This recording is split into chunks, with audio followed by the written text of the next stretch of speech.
दोस्तों, मई का महीना मतलब बढ़ती हुई गर्मी, तेज़ लू और ज़्यादा टेम्परेचर। इसके साथ साथ रात के समय जो होता है वो होता है घटता टेम्परेचर, अर्थात रात के समय हल्की सी ठंड हो जाती है और उसके साथ साथ मौसम में बदलाव होता है और इसके साथ साथ आता है मानसून।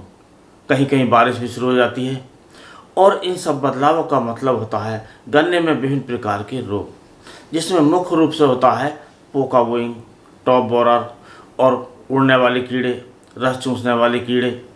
और इन कीड़ों और इन रोगों से बचाव के लिए हमें क्या करना चाहिए जिससे हमारे खेत में ये रोग आए नहीं और हमारी फसल लगातार अच्छे से ग्रो करती रहे और हमें बम्पर पैदावार मिले। तो शुरू करने से पहले आपसे अनुरोध करेंगे, यदि आप चैनल पर नए हैं तो चैनल को अभी सब्सक्राइब कर लें, बेल आइकन को ऑल पर सेलेक्ट कर लें। और दोस्तों, यदि आप पहले ही कर चुके हैं तो वीडियो को लाइक कर दूसरे किसान दोस्तों में शेयर करें। तो दोस्तों, ये मई का महीना चालू हो गया है और इसमें तेज़ गर्मी और इसके साथ कई बदलाव आएंगे, मौसम नई करवट लेगा और इसमें जो मानसून है वो भी आएगा, कहीं कहीं बारिश भी होगी और हमें सामना पड़ेगा करना एक नई बीमारी का, और जो है पोका बोइंग। और दोस्तों, जो अन्य बीमारी हैं जैसे टॉप बोरर है या विभिन्न प्रकार के रस चूसने वाले कीड़े हैं, इनके हमारे किसान भाई दवाई लगा चुके हैं। कोई कोराजन लगा चुका है, कोई कार्टाप लगा चुका है, कोई फिफ्रोनिल लगा चुका है और कोई थाइमेक्सम लगा चुका है। इससे इन कीटों का कंट्रोल हो जाएगा। लेकिन अभी किसी किसान भाई ने जो मुख्य रूप से इस समय बीमारी आने वाली है वो आने वाली है पोका बोइंग की, उसके लिए कोई दवाई अधिकतर किसान भाइयों ने नहीं लगाई है।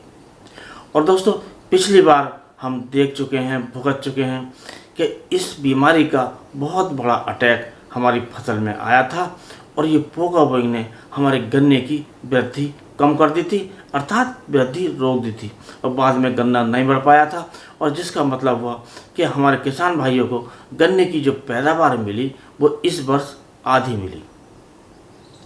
तब हमें इस समय सोचना चाहिए कि हमें क्या करना चाहिए, कौन सी दवाई लगनी चाहिए, क्या क्या सावधानी बरतनी चाहिए। और दोस्तों, तभी हम इस बीमारी से कंट्रोल कर पाएंगे। और दोस्तों, यदि आपने मई के महीने या जुलाई के शुरू में इस बीमारी पर कंट्रोल कर लिया तो आपका गन्ना लगातार बढ़ता रहेगा और उसकी लंबाई ज़्यादा होगी, मोटाई भी ज़्यादा होगी और कुल मिलाकर ज़्यादा पैदावार मिलेगी। क्योंकि दोस्तों, जब हमारे गन्ने में ये पोका बोइंग आता है तो हमारे जो गोब की पत्तियाँ होती हैं वो पीली पड़ जाती हैं, सिकुड़ जाती हैं। ऐसा लगता है जैसे कपड़े को निचोड़ दिया जाए, भीगे कपड़े को, और उसमें सिकुड़न सी आ जाती है और सलवटें सी पड़ जाती हैं और हमारी जो फोटोसिंथेसिस क्रिया है गन्ने की पौधों की वो रुक जाती है और पौधे अपने भोजन नहीं बना पाते हैं और जिसका परिणाम होता है हमारे गन्ने की वृद्धि रुक जाती है और जिससे हमें पैदावार कम मिलती है।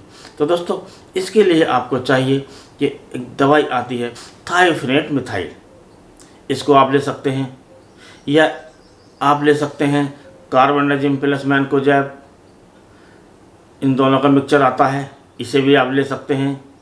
या फिर आप ले सकते हैं कॉपर ऑक्सीक्लोराइड।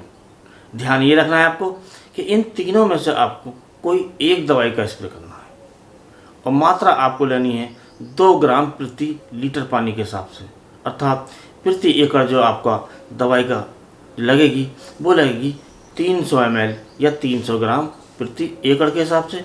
क्योंकि इस समय जो हमारे गन्ने में पानी लगता है वो लगता है 150 लीटर प्रति एकड़ के हिसाब से।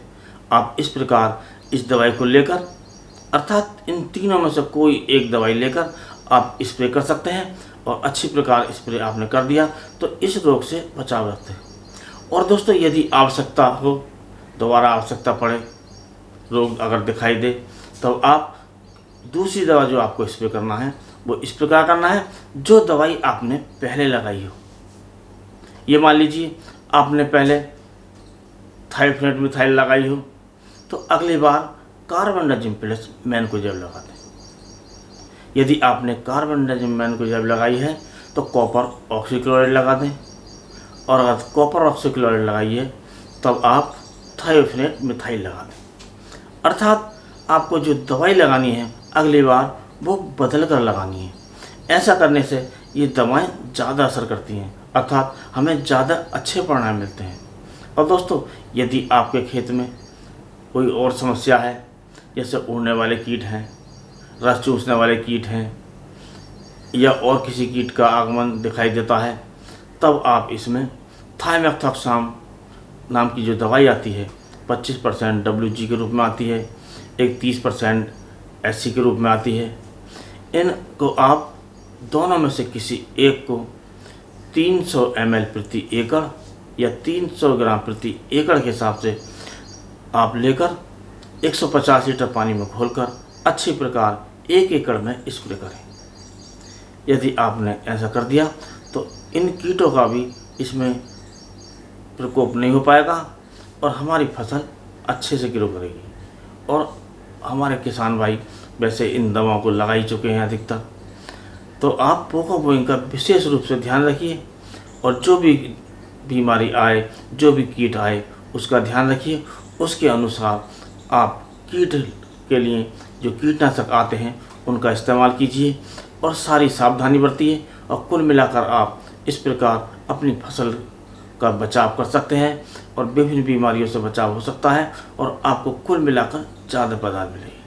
तो दोस्तों, इसके साथ हम जो अगला वीडियो लाएंगे वो लाएंगे कि हम किस प्रकार अपनी फसल को विभिन्न बीमारियों, विभिन्न जो फफूंदी जनित बीमारी हैं वो, या जो कीट संबंधी जो कीट होते हैं उनको हम कैसे एक ही स्प्रे में कंट्रोल कर सकें।